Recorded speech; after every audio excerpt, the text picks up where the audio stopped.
কি এখানে এত বেশি মানুষের ভিড় হয়েছে যে আমাদের ট্রিটমেন্ট দেওয়ার জন্য কিন্তু এটা একটা অনেক কঠিন দিক। আসসালামু আলাইকুম, আমি ডক্টর মারুফুল ইসলাম, যুগ্ম পরিচালক ও সহযোগী অধ্যাপক, জাতীয় burn plastic surgery institute. Actually আমি এই ভিডিওটা আপডেট দিতে অনেকটা বাধ্য হয়ে দিচ্ছি। সেটা হলো যে আমাদের, আপনারা জানেন যে একটা মর্মান্তিক বিমান দুর্ঘটনা হয়ে অনেক বাচ্চা, মাইলস্টোন স্কুলের বাচ্চারা আহত এবং নিহত হয়েছে।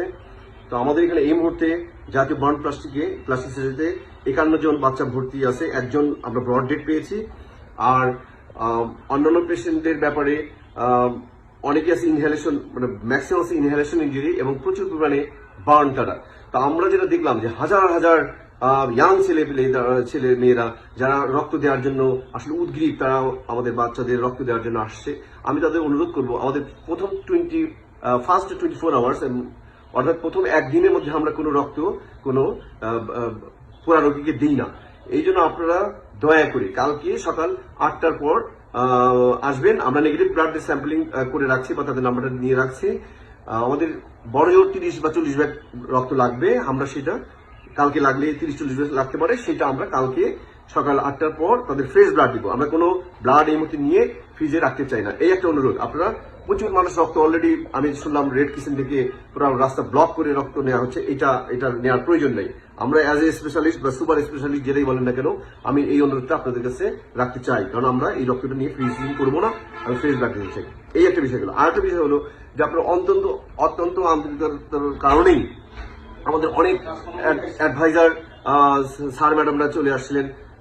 মোটামুটি অ্যাডভাইজার বোর্ডের ম্যাক্সিমাম স্যার ম্যাডামরা কিন্তু তাৎক্ষণিকভাবে এসে পেশেন্ট দেখে গেছেন এবং ওই সময় অতটা ভিড় ছিল না। তারা দেখে একটা আইডিয়া নিয়ে গেছেন এবং সাংবাদিকদের তখন ব্রিফ করেছেন। কিন্তু এখন বাজে হলো কত, বিকেল 5:30। এখন বাজে হলো বিকেল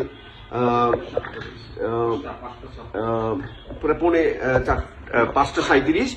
এখন আমরা হাজার হাজার মানে কি এখানে এত বেশি মানুষের ভিড় হয়েছে যে আমাদের ট্রিটমেন্ট দেওয়ার জন্য কিন্তু এটা একটা অনেক কঠিন দিক। এই জন্য আমি অনুরোধ করব, সবিনয় অনুরোধ করব, কোনো রাজনৈতিক নেতৃবৃন্দ বলেন, অথবা উচ্চপদস্থ কোনো কর্মকর্তা কর্মচারী বলেন, অথবা ছাত্র প্রতিনিধি বলেন, অথবা যারা আমাদেরকে অত্যন্ত ভালোবাসেন, এই ভালোবাসার দাবি নিয়েই বলছি, বা বাচ্চাদের প্রতি যারা ভালোবাসা, এই ভালোবাসার দাবি নিয়ে বলছি, আপনারা দয়া করে হসপিটাল থেকে দূর থেকে খোঁজ খবর রাখুন, কিন্তু হসপিটালে আসেন না। তাহলে এটা খুবই মানে ট্রিটমেন্টের জন্য অনেক সমস্যাই হচ্ছে। যদি একটা কথা বলি, সমস্যা হটলাইন দেওয়া আছে, ওই নাম্বারে যোগাযোগ করেন, আমরা কালেক্ট করে দিব। রক্ত লাগলে কালকে লাগবে, আপনার ডাবের পানি সরবরাহ করতে পারেন, ডাব দিতে পারেন, আর ঔষধপাতি সবকিছু আমাদের এখানে আছে অ্যাভেলেবেল, কোনো সমস্যা নেই। আপনারা এই ধরনের চিন্তা করেন না। আর পেশেন্টদের জন্য আপনাদের পক্ষ থেকে যেটা করণীয়, আপনার বাচ্চাদের জন্য দোয়া, এটা আপনাদের করতে পারেন। আপনারা এই দোয়াটা করেন। আমরা আমাদের হার্ট অ্যান্ড সোল, আমাদের all man power ready here.